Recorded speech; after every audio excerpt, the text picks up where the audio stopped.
Olá, olá! Começando agora mais uma live falando de família. Hoje um pouquinho mais cedo, em clima de Copa, daqui a pouco temos jogo do Brasil. E hoje uma live mais do que especial, porque a gente vai falar sobre estudo social e perícia social. Para a live de hoje a gente tem uma convidada, a Maria de Fátima. Ela é perita judicial e aceitou o meu convite para a gente bater um papinho. Então eu vou fazer agora a inclusão dela aqui, vou chamar ela para participar desse bate-papo de hoje sobre perícia social. Deixa eu fazer a inclusão dela aqui. E vamos ver se ela consegue receber o convite. Deu certo, Maria? Opa, estamos aqui, só tem que ajustar a tua câmera. Isso, muito bom. Oi, Tudo bem tudo com bem? você? Bom dia, Denis. Bom dia. Hoje é dia de jogo, ainda já tô aqui, ó, no clima com o lookinho da Copa, né? Porque daqui a pouco a gente vai direto pro jogo. Inclusive, tô um pouquinho atrasada. Tive um rolo aí com o filho, busca na escola, leva na escola, né? Esse negócio de jogo altera toda a nossa rotina. É uma logística aí que a gente precisa ajustar, mas no final das contas dá tudo certo, né? Antes dar imprevisto aqui do que dar um imprevisto lá no jogo, né? Isso mesmo. Quero agradecer por ter aceitado o convite, né, para a gente bater esse papo hoje. Acho que é fundamental conversas como essa.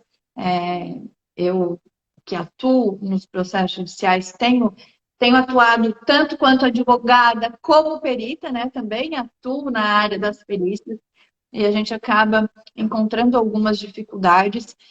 Hoje pela manhã eu tive reunião da Comissão de Direito das Famílias, que é a comissão que eu presido aqui na OAB, e a gente, inclusive, falou sobre essas dificuldades que a gente tem hoje nos processos de família em relação aos pareceres, aos laudos que são juntados no processo, né? Oi, Ricardo, olha só quanto tempo, que bom me ver por aqui. Tive o prazer de trabalhar com o Ricardo na Secretaria de Assistência Social de Blumenau, um profissional muito Ricardo competente. foi, Ricardo foi meu professor na faculdade e hoje somos colegas. Adoro o Ricardo. Ai, que bacana, bacana mesmo. Doutora Anitta, bom dia, bom vê-la novamente, doutor Diego. Hoje, então, a gente vai falar sobre essa especificidade do trabalho do assistente social, que muitas pessoas, né, quem é da linha da assistência, né, conhece o assistente social, que ouve falar do assistente social, se remete àquele assistente social lá da prefeitura, né, do trabalho socioassistencial com famílias e tudo mais.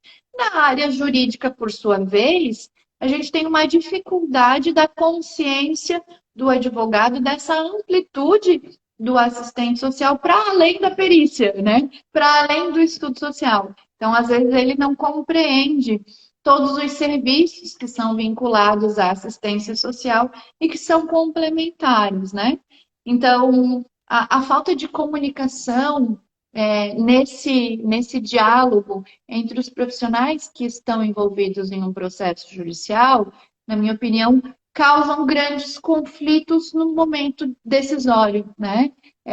O juiz ele acaba ficando muitas vezes vinculado a esse parecer, porque é o parecer técnico, designado, competente, né, para formar o seu juízo de convencimento, mas muitas vezes isso é dificultado pela falta de conhecimento jurídico desse profissional técnico. Sim, Concordas comigo, Maria de Fátima? concordo plenamente.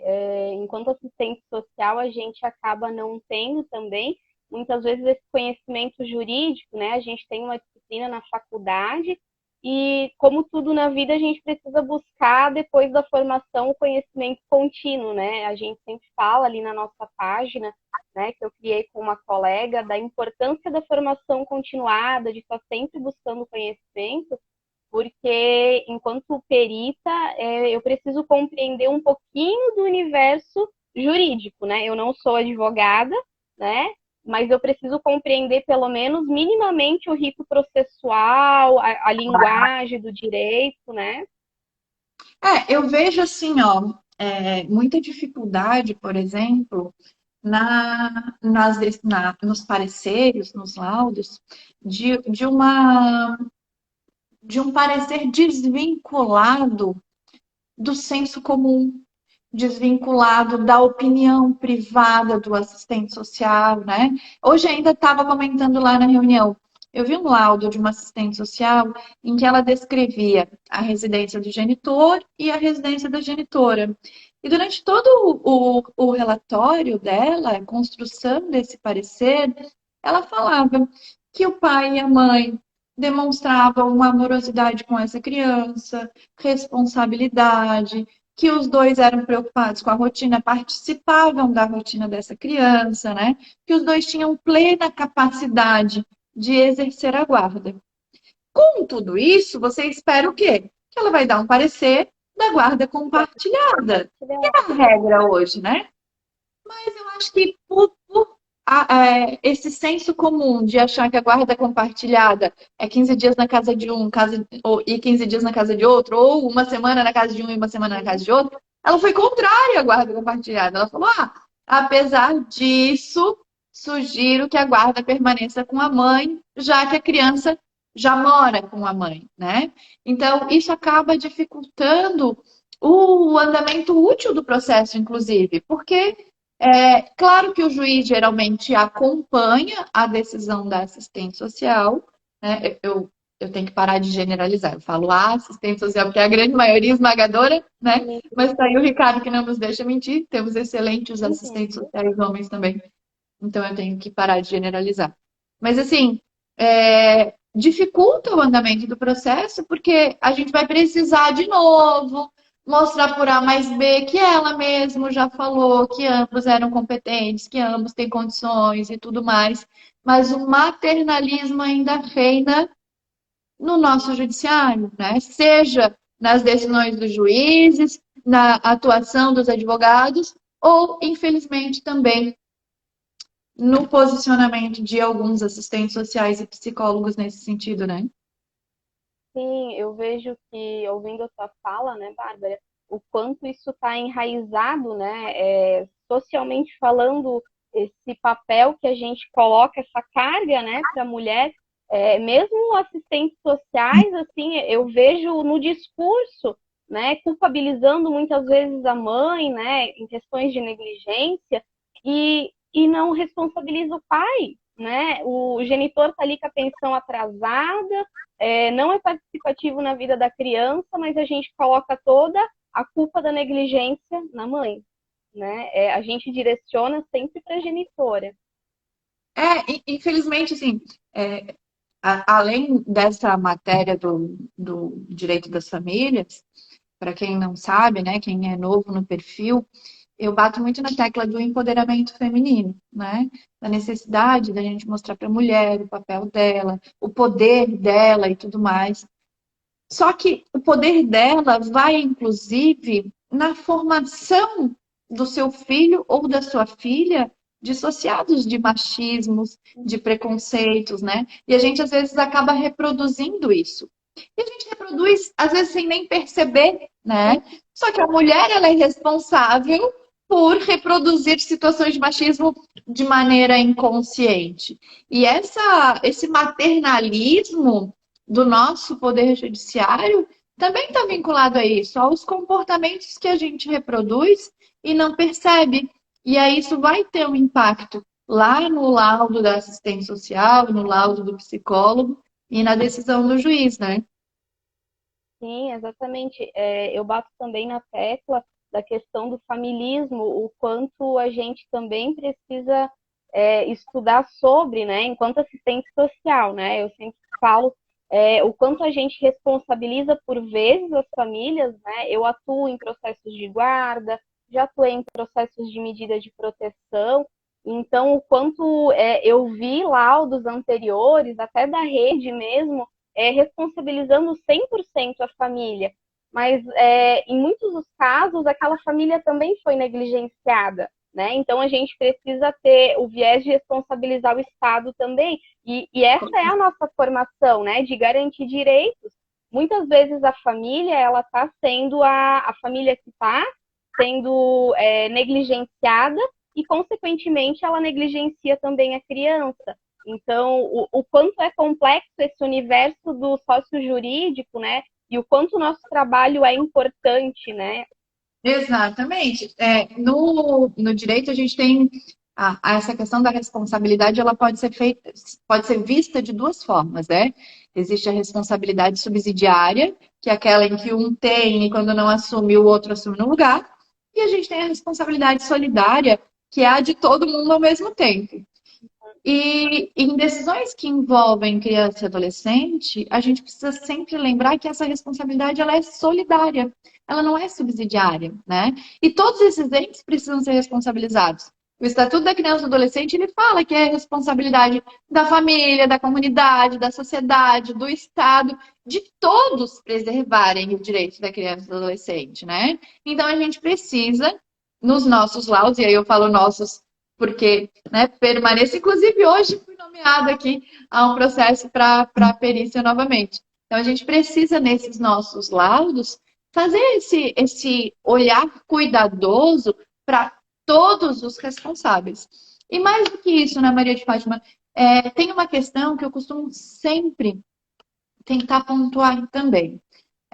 Até o começo do ano, a nossa comissão na OAB se chamava Comissão de Direito de Família. E a primeira mudança que eu fiz assim que eu assumi a presidência foi mudar o nome da comissão.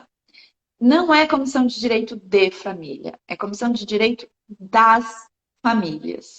E por quê? Parece tão bobo, né? Poxa, vou mudar de D para das e faz toda a diferença. Porque a gente precisa entender que não existe um modelo de família. Quando a gente fala de família, as pessoas ainda se remetem àquela família margarina. Papai, mamãe, filhinhos, cachorrinho, de preferência todo mundo loirinho, de olho azul, fazendo piquenique no gramado, né? E a, a construção familiar, ela vai muito além disso, né? A gente tem vários formatos de família, a gente tem várias modalidades de família, mas não existe um modelo familiar. E aí é importante isso estar ressaltado no momento da visita domiciliar, né? Porque o que acontece ainda? Julgamentos com base naquilo que eu entendo como melhor para mim e para minha sociedade, e se aquilo que eu encontro na casa daquela família que eu estou visitando é diferente disso que eu vejo como modelo, meu parecer é contrário. Concordas comigo que isso tem muito? Concordo plenamente. E realmente é um desafio, né? A gente está sempre lembrando de que eu não posso julgar enquanto Fátima, assim, enquanto assistente social perita, né? Porque realmente, muitas vezes acaba, né? A gente pega algumas situações que são bem diferentes do que a gente está acostumado, né? Daquilo que foi imposto para a gente, né? O padrão de família mesmo, eu concordo plenamente. Foi uma mudança de letras, mas não foi. Foi algo muito significativo, porque a gente vem há muito tempo, né, batendo nessa tecla para os vários arranjos familiares, né? Uma coisa assim que me incomoda profundamente, eu já vi muitas vezes em diversos laudos escritos da rede, profissionais falando, a família desestruturada. E eu sempre falo, gente, não é família desestruturada, ela tem uma estrutura diferente da sua, mas isso não faz dela desestruturada. É algo assim também muito simples, né? Mas eu falo, gente, a gente precisa desconstruir isso, porque eu vejo muito, em muitos processos lá, dos juízes, promotores também, né, falando, e eu sempre falo para as pessoas que nos procuram, né, lá na página, que apesar do juiz ter todo o conhecimento que ele tem, mas ele não tem o conhecimento que eu tenho, porque ele não estudou o que eu estudei. Então, é o meu papel também desconstruir algumas coisas, né, através da teoria, né, falar da importância do trabalho da rede, né, porque eu sempre falo, o juiz, ninguém sabe tudo, e o juiz também não sabe tudo, né. Muitas vezes, em casos de alienação parental, já aconteceu de ter sido nomeada só assistente social. E eu entendo que é um trabalho psicossocial, porque eu vou até aqui e daqui para frente eu preciso do psicólogo, né? Porque a gente não tem a competência técnica para trabalhar com a criança, para ouvir, para trabalhar sentimentos. E eu sempre deixo isso muito claro nos meus pareceres, que para o aprofundamento e principalmente para as questões de alienação parental, é importante a nomeação do psicólogo para deixar claro isso para o magistrado, e normalmente sempre ele acaba depois nomeando o psicólogo. E é importante ter essa delimitação, né? Porque a gente não tem Sim. competência para analisar questões que vão além da nossa atribuição enquanto assistente social, né?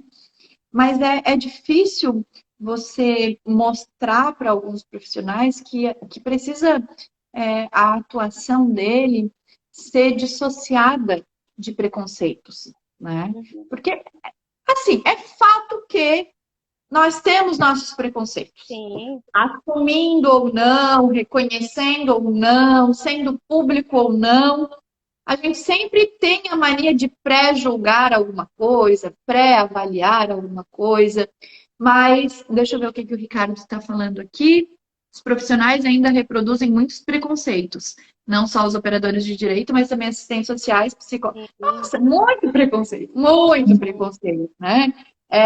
Quando a gente vê atuação de relacionamentos homoafetivos, existe muito preconceito. Famílias unilaterais, né? Monoparentais, às vezes só com a mãe ou só com o pai, existe muito preconceito. Então, acho que às vezes mudar pequenas nomenclaturas pode ir construindo uma mudança de visão, né?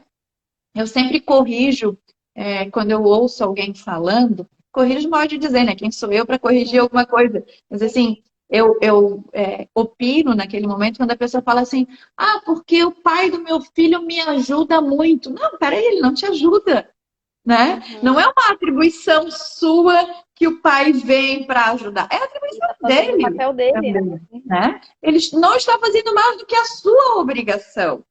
Mas a gente tem, sim, muito preconceito. E aí, como o Ricardo estava falando, de vários profissionais. Eu tenho um exemplo de um processo em que o meu cliente, ele de uma relação homoafetiva e ele teve um filho, né, com uma mulher, em uma relação que ele teve, e ele sofreu um processo sofreu uma denúncia, né, de que teria feito uma adoção à brasileira porque ele é gay e teve um filho. Como assim ele é gay e teve um filho, né? Ele não poderia ter tido aquele Sim. filho porque ele era gay. E aí todo o andamento profissional tinha um caráter julgador e um caráter punitivo em cima dessa família que não conseguia conceber a ideia de que aquele casal homoafetivo trouxe para dentro de sua casa a mulher que geriu, que gestou aquele Uhum. bebê. Então, eles, na verdade, eram uma família de 3 pais, né? Uhum. E o bebê. E quase ocorreu a destituição do poder familiar dessa criança por conta dessas relações que se desenvolveram e tudo mais, né? E aí, quando a gente vai falar de pareceres de adoção, isso é muito pior, né? Como que é adotar, dar um parecer de um casal negro que quer adotar uma criança branca? Como é o parecer de um casal homoafetivo que quer adotar uma criança? E aí a gente vem para esses padrões, tá? Mas aí eles vão adotar, essa criança não vai ter mãe? Ou essa criança não vai ter pai? Né? Poxa, essa criança vai ter família, essa criança vai ter amor, essa criança vai ter um lar. É melhor não ter tudo isso pelo fato de não ter uma figura materna ou uma figura paterna, né? Como que é isso? É muito doido pensar nessas relações preconceituosas, né? E existe muito. Eu já ouvi muitas vezes. Eu trabalho bastante com habilitação, já tem 2 anos, e já habilitei vários casais, 2 homens, 2 mulheres, pai solo, mãe solo, os diversos tipos de arranjo familiar. Eu acho que eu já trabalhei com quase todos, assim, na adoção. E eu já ouvi, assim, de pessoas mais próximas, olha, eu respeito o teu trabalho, mas eu não acho que eu habilitaria 2 homens ou 2 mulheres, porque a criança não vai ter um pai, a criança não vai ter a referência de uma mãe. E aí eu respondo de uma forma muito educada, mas também muito objetiva. No abrigo ela não tem nenhum dos dois, né? E na verdade o preconceito, eu sempre falo que a maldade está muito nos olhos de quem vê, porque a criança ela não tem. Eu sigo nas redes sociais um casal de 2 homens, o Rafael e o Luke, né? Eles adotaram uma criança negra e também então um casal branco, então também, né? Eles têm essa questão do preconceito. Isso, né? Todo preconceito. Eu escrevi um livro sobre adoção infantil, né? A Chegada de Nico e Mafalda, uma história de adoção, trazendo um pouquinho da parte da reflexão da adoção, o quanto ela é desafiadora. E eu fiz questão, né? Que o livro tivesse personagens negros, inclusive o gatinho falta uma patinha, né? Um gato com deficiência. E eu enviei esse livro, né, para esse casal e eu conversei um pouquinho com eles o quanto eles passam ainda por preconceitos e a gente pensa, nossa, 2022, assim, né, a gente já evoluiu tanto, a gente não deveria estar falando óbvio que eles são uma família e ponto, eles são uma família. E quando a gente fala de adoção, a gente fala que essa criança, a ideia da adoção não é dar um pai e uma mãe para uma criança. Sim, é uma A ideia da família. adoção é dar uma família para essa criança.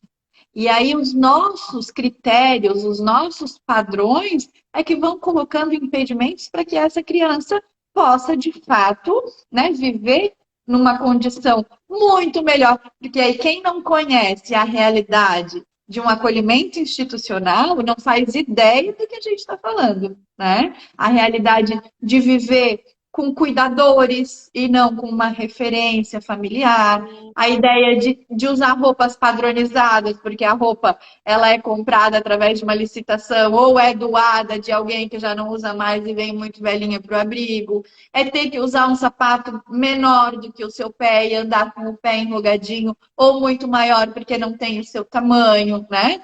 Então, mas o Estado tem a obrigação de fornecer. Tem a obrigação de fornecer, mas quem disse que consegue também? Quem disse que se estruturou para isso? Quem disse que está preparado? Então, são muitos outros desafios, né? E que nós, enquanto profissionais, não podemos permitir que situações preconceituosas sejam o fator impeditivo de uma criança, por exemplo, ter família. E eu falo isso, assim, de ver posicionamentos que me entristecem muito. Eu sempre cito uma situação na época em que eu era ainda da ponta, né? Atuava na assistência social, e aí veio um parecer de uma assistente social em relação a uma questão familiar. A mãe estava sendo denunciada por conta de omissão em relação aos filhos. A casa estava sempre suja, né? As crianças geralmente ficavam sozinhas e tudo mais. E aí precisava, então, fazer uma investigação do que de fato estava acontecendo para proteger essas crianças, para garantir a proteção dessas crianças. Uhum. E aí eu fui fazer a visita domiciliar e, de fato, cheguei lá, a casa estava virada, assim, né? Uhum. Um monte de louça na pia, a casa realmente desarrumada. E aí ela tinha 3 filhos. E aí, conversando com ela, né, eu expliquei o motivo da minha visita, expliquei por que que eu estava lá, né, de que havia, de fato, recebido uma denúncia, de que a falta de higiene pudesse estar prejudicando, né, a saúde das crianças e tudo mais. E aí ela me explicou que, de fato, a casa costumava ficar bagunçada, sim. Por quê? Ela ficava o dia inteiro fora, trabalhando, ela não tinha rede de apoio familiar, ela não podia contar com o pai das crianças que tinha sumido, desaparecido e tal. E ela trabalhava o dia inteiro fora. Ela chegava às 19 horas, né? A casa estava bagunçada, a louça estava suja, porque ela pedia para a filha maior de 16 não se preocupar em limpar a casa para poder cuidar dos irmãos. Então, ela tinha esse tato de, não, A casa que se dane, cuida das crianças, né? Cuida de você, faz suas coisas, não precisa fazer o serviço doméstico, que isso a mãe faz depois. E aí, quando ela chegava, ela também não ia para limpar a casa. Ela ia para ver se os deveres estavam prontos. Ela sentava no chão para brincar. E, de fato, tinham vários brinquedos. Tudo muito humilde, tudo muito modesto, Uhum. mas tudo espalhado, de fato, o que demonstrava que a ideia era, né, aquele momento recreativo, aquele momento de estar com os seus filhos. E aí ela falou para mim, Bárbara, só depois que todo mundo vai dormir é que eu vou lavar a louça, né? É que eu vou varrer a casa. E quando eu não estou morta de cansada e deito e durmo, eu varro a casa, senão eu não varro a casa. E aquilo para mim foi sensacional. Eu falei, que ótimo que você não varre a sua casa. Que ótimo que a sua prioridade é estar com seus filhos, é brincar, é fazer o dever de casa. Mas se a gente vai com essa perspectiva, e aí, inclusive, eu comecei recentemente a fazer, a compartilhar trechos de livro que eu tô lendo, acho que tu chegou a ver ali nos stories, e justamente esse livro que eu tô lendo agora, ele fala da necessidade dessa mudança de paradigmas, né?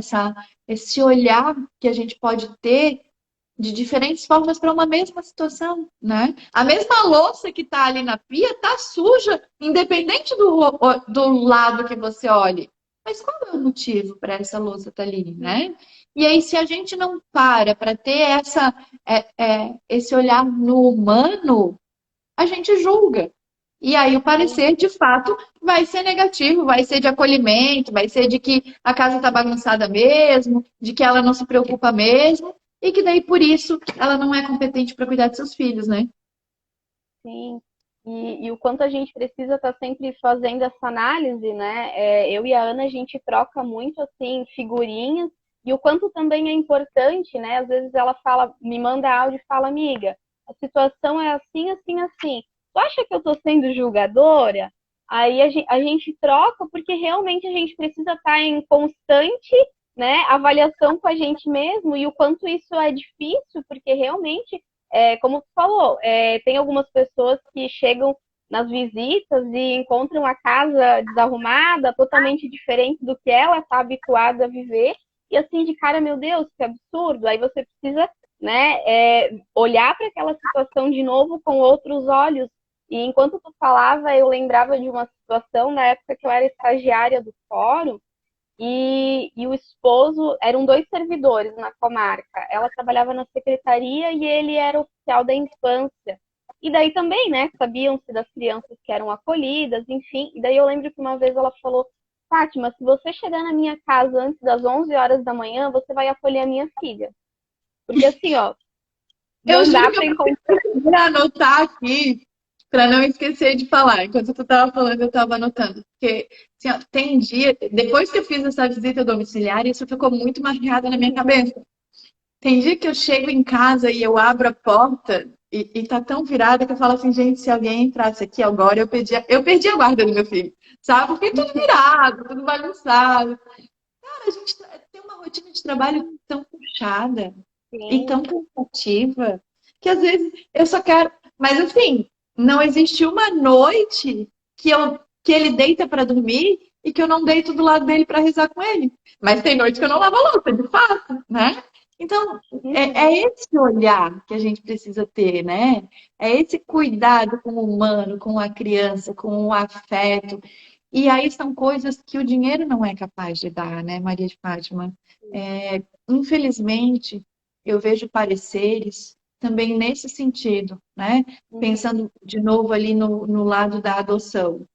Ah, poxa, não vou dar um parecer favorável para essa adoção, porque o cara é pedreiro, né? Uhum. Porque a pretendente é auxiliar de serviços gerais. Poxa, eu vou tirar a criança para viver numa família pobre. Uhum. Poxa, de fato, a sua hipossuficiência é fator suficiente para ser indeferida uma adoção, né? O que se está buscando, de fato, proporcionar para essa criança? Ah, não, olha, o meu parecer é negativo porque a família apesar de demonstrar interesse em adotar, não tem uma capacidade por conta disso, disso e disso, né? Vai causar comprometimento nisso, ou não tem consciência disso e tudo mais, e você fundamentar. Mas já vi pareceres, né, sendo fundamentados em um preconceito socioeconômico, em achar que uma família, né, vulnerável economicamente não tem condição de ser uma excelente mãe, um excelente pai. E para mim isso é muito preocupante. Sim, eu tive uma situação de um ano, acho nem deu um ano, assim, eu considero ela recente, onde o casal também não tinha uma situação econômica dos outros casais que eu costumo habilitar, né? A renda era bem inferior, ela é do lar, inclusive ele trabalha na parte de construção civil, é bem parecido com o exemplo que tu desse, e ele já tem um filho biológico, Olha né? só. E daí, realmente, assim, no primeiro momento, eu falei, até comentei com meu esposo, o quanto a gente precisa estar o tempo todo, porque, como tu falou, a gente tem preconceito. Admitindo ou não, a gente tem, e eu acho que Claro, o que é importante é a gente estar sempre aberto para se desconstruir, né? Quando eu avaliar. cheguei na casa, isso é um bairro diferente dos que eu costumo ir, era uma casa mais simples, né? Era um casal com menos instrução do que os outros que eu costumo entrevistar. E o tempo todo eu falava para mim, Fátima, não julga, não julga, vai aberta, né? Para Porque é um entender choque, né? A gente vem a esses padrões, inclusive, de casais que se habilitam à adoção, né? isso. Aí, realmente, acaba sendo casais sempre com uma condição econômica mais alta, né? Como eu falei, era uma visita diferente das outras de adoção que eu estava habituada a fazer. E como ele já tinha um filho biológico, ele também tinha questões de saúde, então eu conversei muito com o casal, eu trabalhei muito, conversei até com a psicóloga, que me incomodava um pouquinho, mas que eu entendia que era um detalhe comparado com o resto, né? Porque eu pensei, nossa, a criança que está no abrigo, ela não vai ligar. Ela não vai ligar por ter um quarto mais decorado, menos decorado. A verdade é que ela quer essa proteção, ela quer essa família. E, nossa, a mãe, assim, era extremamente afetuosa, preocupada. Um dos motivos pelos quais ela já não trabalhava mais, ela se dedicava ao lar, é porque ela era aquela mãe até assim ao extremo de coruja. Ela ia na escolinha de futebol com o filho, ela levava, ela buscava, ela fazia tarefa. O filho tinha laudo de TDAH, né, que a gente sabe que também exigia bastante dela.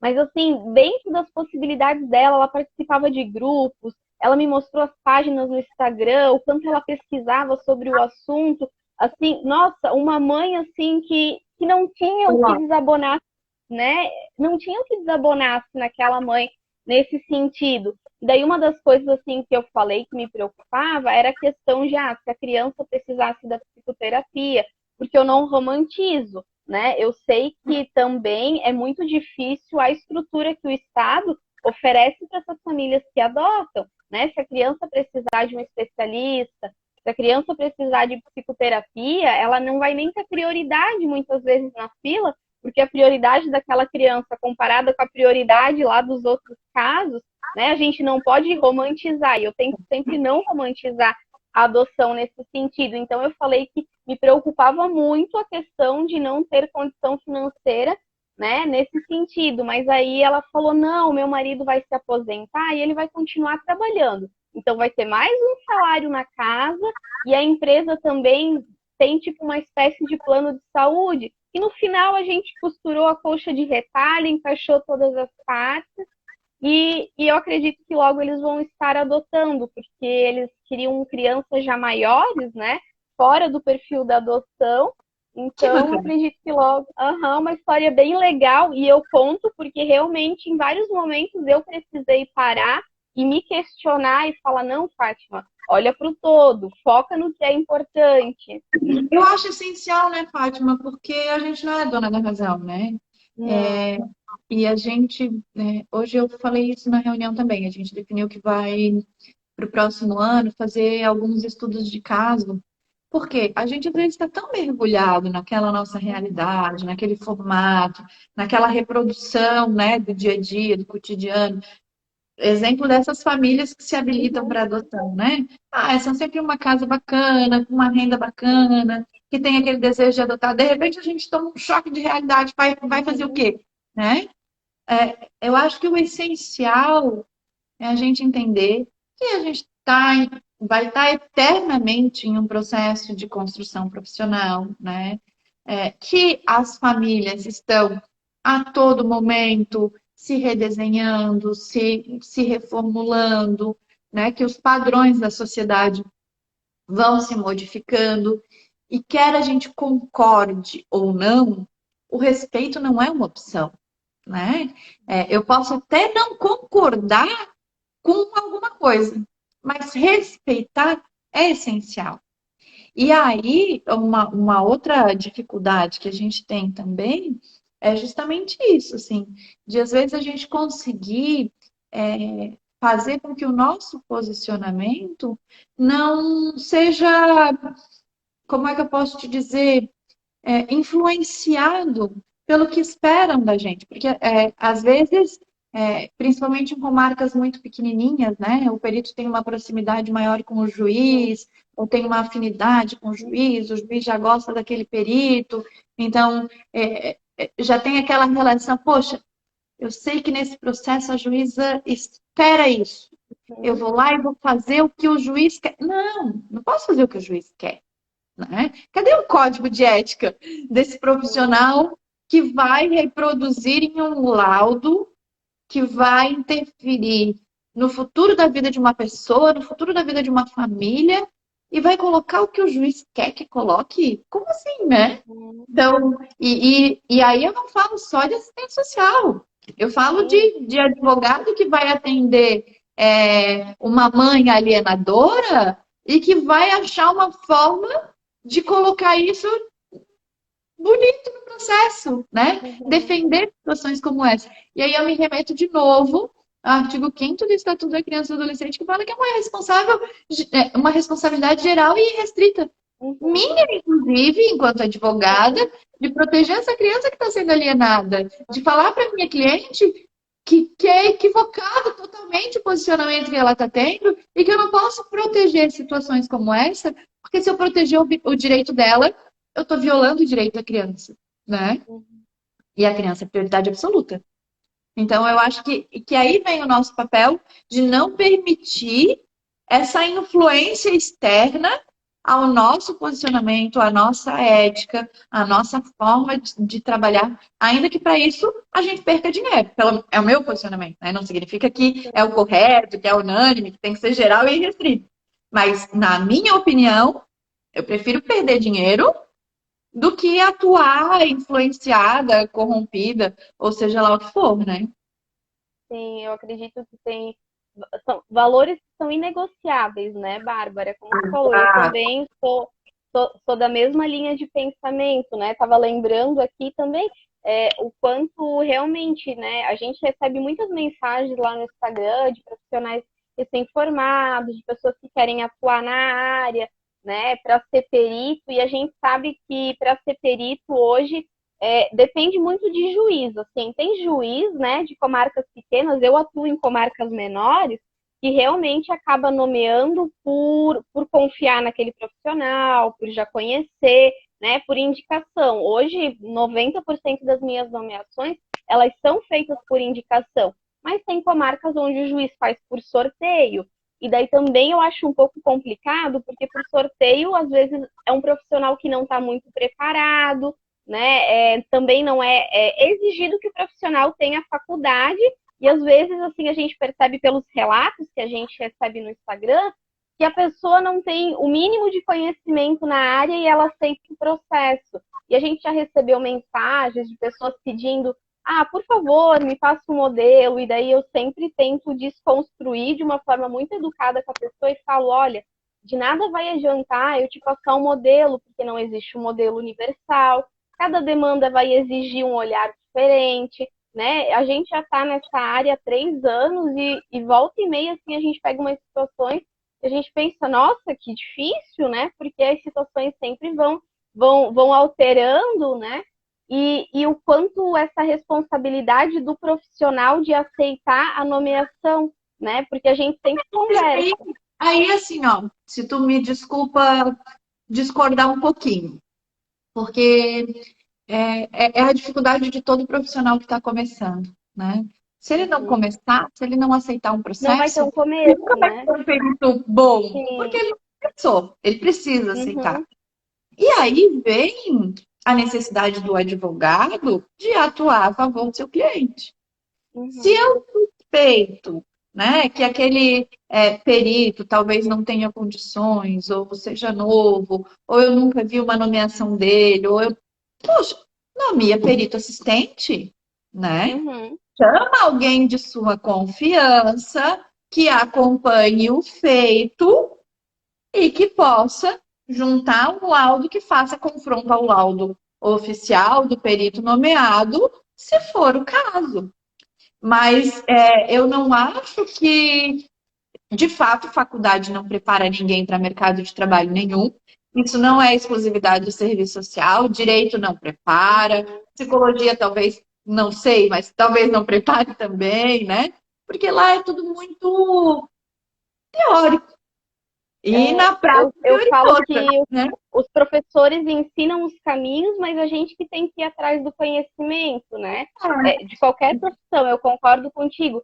Mas no sentido assim do que eu me refiro, de que quando eu sei que tipo não vou dar conta daquela demanda, às vezes eu aceito, mas eu busco conhecimento, fazer Então, mas é assessoria, isso que eu digo. né? Eu acho que não se trata de a quantidade de experiência do profissional. E Sim, sim o o comprometimento, né? comprometimento desse profissional, dele entender que aquilo que ele está assumindo para si é algo muito sério, né, que vai influenciar muito na vida de uma família e que ele não pode fazer só para receber ali os honorários no final do processo, né? Esse Uhum. não é o objetivo, esse não é o propósito. Então, aceitou? Tudo bem, é a tua primeira perícia, ok. Tu se formou para isso, capacidade tu deve ter, mas vamos correr atrás, né? Vamos fazer um trabalho Isso. bem feito aí. Mas, de fato, aí é mais um problema, né? Porque a gente vai ver assistente social bom e assistente social ruim, e não Todas interessa as se é áreas, né? recém-formado ou se está há anos no mercado. A gente vai ver advogado bom e advogado ruim, a gente vai ver juiz bom e juiz ruim, policial bom, policial ruim. E isso vai ter em todas as áreas, né, Fátima? Não é uma Sim. exclusividade do serviço social e muito menos do profissional recém-formado, né? Já vi profissionais recém-formados. Eu lembro, na época que eu estava em Blumenau ainda, eu estava dando aula para o curso de serviço social na Uniaselv. E Uhum. era um curso semipresencial. Então, tinha toda aquela discussão, né, sobre não ser um curso totalmente presencial, de estar começando na época essa consciência do estudo à distância, que tem sim as suas limitações, né? Que tem assim as suas desvantagens para o estudo presencial, mas que hoje em dia evoluiu um pouco essa consciência da necessidade de se estudar online também. Então, eu dava aula dos encontros presenciais. Existiam a parte que elas faziam Uhum. online e a parte presencial era tida comigo em sala de aula. E aí eu lembro que teve um processo seletivo na época para a prefeitura de Blumenau. E a minha aluna passou em primeiro lugar, a do semipresencial. Enquanto, né, diversas alunas da FURB que eram presencial acabaram não passando no processo seletivo, colegas minhas que tinham se formado na UFSC, né, que a minha primeira graduação foi na UFSC, fizeram processo seletivo e não passaram. Então, assim, às vezes essas ideias que a gente tem de que o que está anos no mercado é melhor do que o recém-formado. O que se formou no presencial é melhor do que o que se formou à distância. Não, eu acho, minha opinião, né? É que vai muito mais do comprometimento, da capacidade, da vontade, do interesse do profissional do que do status a que ele foi atribuído naquele momento, né? Uhum. Não, eu concordo plenamente. Estava lembrando aqui o quanto realmente, né, a gente falou muito de desconstruir os nossos preconceitos, e eu já ouvi várias vezes, assim, de pessoas da família, eu vou no médico fulano, porque fulano já é médico de muitos anos, né? Eu lembro de uma vez a minha mãe falou, nossa, eu fui no médico, ele é tão novinho, ai, não gostei, ele é muito jovem. Aí eu falei, mas ele se formou, ele é médico? Né? O quanto isso também a gente acaba fazendo muito do senso comum, né?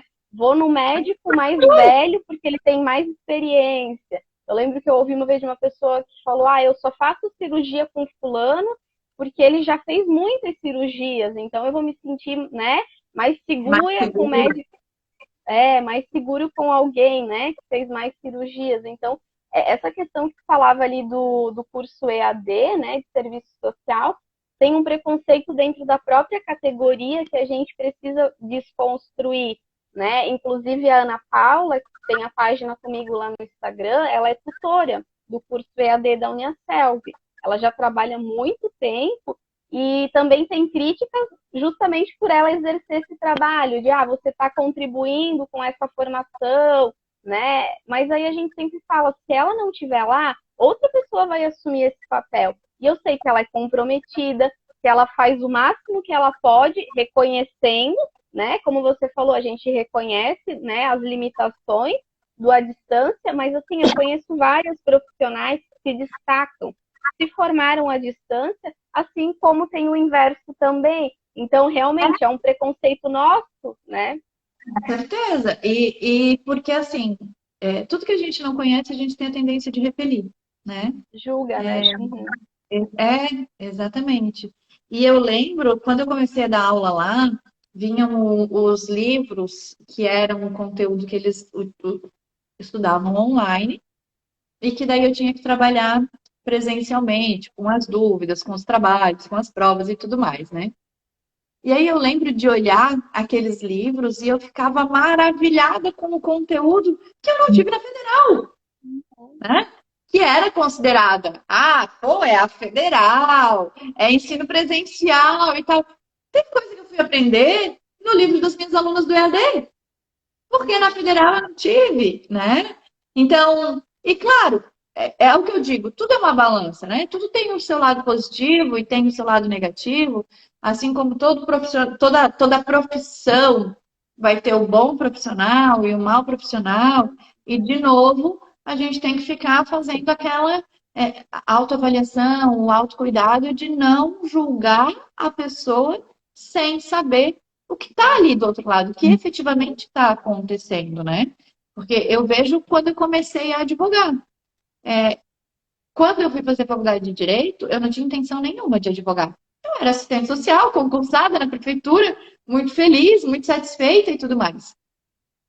E a minha estrutura de vida foi mudando ao longo da graduação, até o ponto que quando eu me formei, já estava insatisfeita com o serviço público, já tinha percebido que aquilo não era para mim. Uhum. Minha realidade familiar tinha mudado, separei do pai do meu filho, estava longe da minha família, queria vir embora para Palhoça para estar perto do meu pai e da minha mãe. E aí veio essa vontade de advogar. Não fiz estágio em escritório nenhum, não tive vivência nenhuma. Então, poxa, se fosse por essa perspectiva do jovem profissional que entra no mercado sem experiência, eu hoje não seria Bárbara Cidral, advogada das famílias, né? Como eu me intitulo, com muito orgulho. Amo o que eu faço, me encontrei porque consegui juntar o meu propósito de trabalho com famílias lá do serviço social Uhum. aqui na minha atuação jurídica. Mas no meu primeiro processo eu não sabia nem que eu precisava de token para protocolar um processo, né? Eu fiz toda a petição e na hora de protocolar, quem disse que eu tinha um sistema? Então, assim, nem o sistema eu sabia qual era. Então, essa questão do julgamento, né, de outros colegas e tudo mais, é algo que sempre me chama atenção.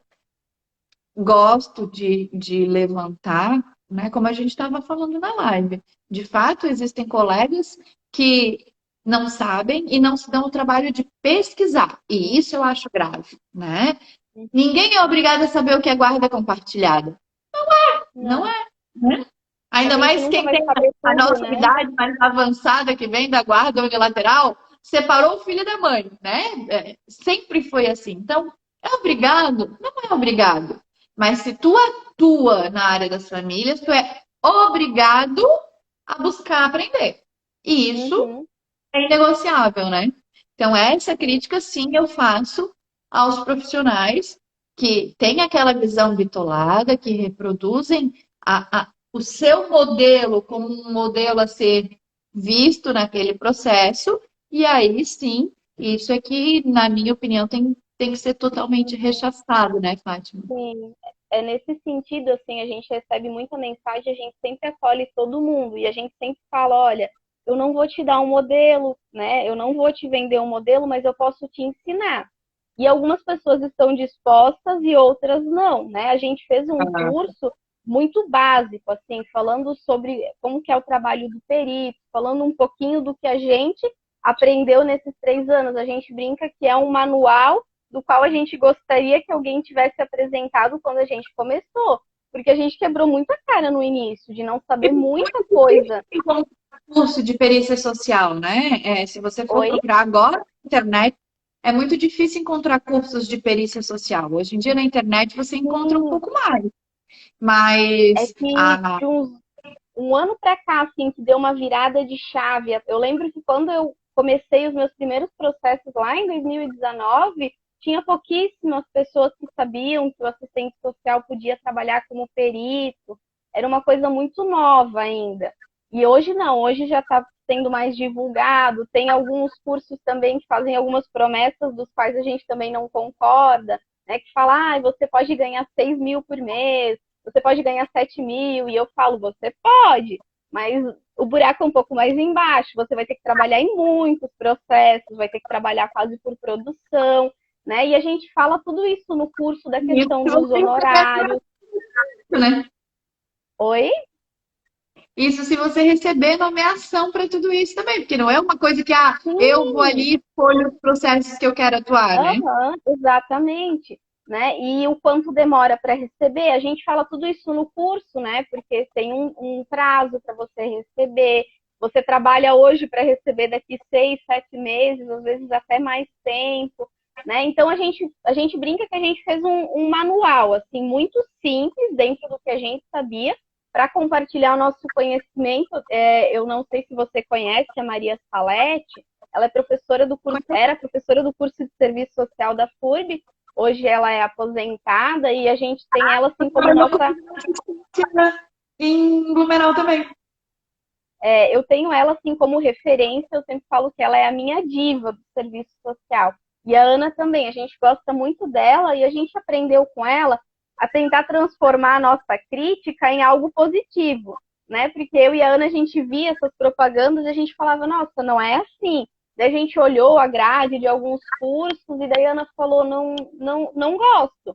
Daí um dia ela falou, Fátima, vamos fazer o que a Maria Salete ensinou pra gente? Vamos fazer alguma coisa com essa crítica que a gente tem? Né? Era bem na pandemia, vamos gravar dentro do que a gente tinha, assim, né? A gente chamou uma amiga que trabalhava com um pouquinho de filmagem e a gente acabou gravando o curso, fez, assim, eu sempre falo, é muito simples, mas a gente tentou auxiliar as pessoas, assim, a gente não vende o curso muito caro, é num preço acessível, então a gente tentou fazer aquilo que a gente aprendeu com a Maria Salete, e a gente sempre busca falar isso para as pessoas, de buscar, né? Tá tudo bem você não saber, como você falou, mas busca pelo conhecimento, faz leitura, a gente faz sempre, até hoje, como eu falei, muitas vezes a Ana manda mensagem para mim e fala, amiga, fui nomeada para essa situação, né? Isso, tu acha que eu tô equivocada? E a gente vai trocando, e muitas vezes eu vou conversar com a Maria Salete, eu converso com assistentes sociais concursadas, né, que eu também tenho elas como minha referência, minha ex-supervisora de estágio, porque a gente nunca sabe tudo. Aí a gente nunca vai saber tudo, né? Exatamente. Então, a gente está aqui justamente para compartilhar esse tipo de conteúdo, né? E de mostrar que existe sim uma gama de informações que às vezes a gente não domina e que a gente precisa estar disposto a ir atrás, né? Eu tenho muito essa questão da síndrome da Poliana, de querer ver tudo pelo lado positivo, né? Uhum. Se tem algo que eu não estou satisfeita e que eu vejo que não está legal, compete a mim também fazer parte da. A gente falou disso também hoje na reunião da comissão, porque o que que acontece? A gente tem uma dificuldade muito grande aqui na Vara da Família de Palhoça com uma morosidade exacerbada, porque a gente hoje na Palhoça tem o mesmo volume, um pouquinho maior do que o número de processos da comarca de São José, que é a nossa comarca vizinha. E na Nossa, comarca de São José a gente tem duas varas de família, na Palhoça a gente tem uma sim. só. Então é uma vara tendo que fazer o trabalho que a De comarca vizinha duas. faz em duas, né? Não tem como dar conta, é muita coisa. E aí a gente tem diversos advogados insatisfeitos com a comarca, com o andamento processual, com essa morosidade e tudo mais. E aí hoje a gente estava falando na reunião. É muito fácil eu ser inconformado, revoltado com a morosidade, sentadinha aqui, ó, no meu escritório, né, bonitinha, esperando que alguém faça alguma coisa para mudar essa realidade. Pouquíssimos se dispõem a ir lá, sentar, conversar sobre o assunto e ver como que eu posso fazer parte da mudança, como que eu posso ajudar a transformar essa realidade. O que que eu, advogada, posso fazer para auxiliar o assessor do juiz, o chefe do cartório, o próprio juiz, a mudar o formato que hoje se encontra? Porque todo mundo é responsável, né? Todo mundo participa do processo. Então, poucos se comprometem com a mudança, mas muitos, vários, sentam para apontar o dedo, né? E aí é muito fácil você querer a transformação divina, né? Que a coisa caia do céu no seu colo ali, assim, o conhecimento tem que cair do seu colo, os honorários, as nomeações dos processos e tudo mais, né, Fátima? Sim, é bem isso mesmo. Fátima, quero te agradecer. Acho que foi um bate-papo bem rico, né? Eu sou suspeita para falar, porque eu sou apaixonada pelo que eu faço, sou apaixonada pelo direito da família e pela assistência social nem se fala, né? Eu costumo dizer, eu falo brincando que eu sou uma assistente social que queria ganhar dinheiro, então eu vim parar no direito, mas a assistência social nunca vai sair de mim, faz parte do meu propósito, né? Trabalhar com famílias nesse sentido, e por isso que minha atuação é muito extrajudicial, é muito mediadora, muito conciliadora. Sim. Agradeço por ter aceitado, então, vir trazer esse assunto para a gente poder bater um papo e conversar sobre essas visões que hoje pairam aí os nossos processos de família acerca dos estudos sociais. Muito obrigada de coração, Fátima. Eu que agradeço o convite, Bárbara. Fiquei muito feliz, muito honrada, né? Eu estou fazendo a live aqui pelo Instagram da CK. E ele não é só meu, né? Como eu falei em alguns momentos, ele é meu e da Ana, né? Que é uma colega, a gente se formou junto na faculdade. Então, esse projeto é nosso, né? Hoje sou eu aqui, quem sabe em outro momento ela possa vir. Então, eu agradeço em nome dela também. A gente ficou muito feliz. E com certeza foi muito rico, a gente sempre aprende muito, né? Essa troca ela é muito legal. Exatamente, é o que eu costumo sempre dizer, assim, quanto mais a gente entrega, mais a gente tem capacidade de receber, né? É uma troca, Uhum. sempre vai ser uma troca. Pessoal que está presente aqui, que acompanhou a live, quero agradecer todo mundo também. O Denis, meu parceirão, está sempre aqui. Faz um close para a foto aí que o Denis faz um print para fazer a postagem dele. Obrigada a todo mundo. Uma ótima semana. Que o Jogo do Brasil seja sensacional, como foi o primeiro, Vamos na né? Eu torcida. acho que a única coisa que ainda une o Brasil é a Copa do Mundo, né? É a Então, paixão vamos pelo futebol, né? vamos torcer assim por momentos de paz no nosso país que está tão complicado, né? Sejam dias felizes, de muito sucesso. Ótima semana para todo mundo e um beijão. Obrigada. Tchau. Tchau, tchau.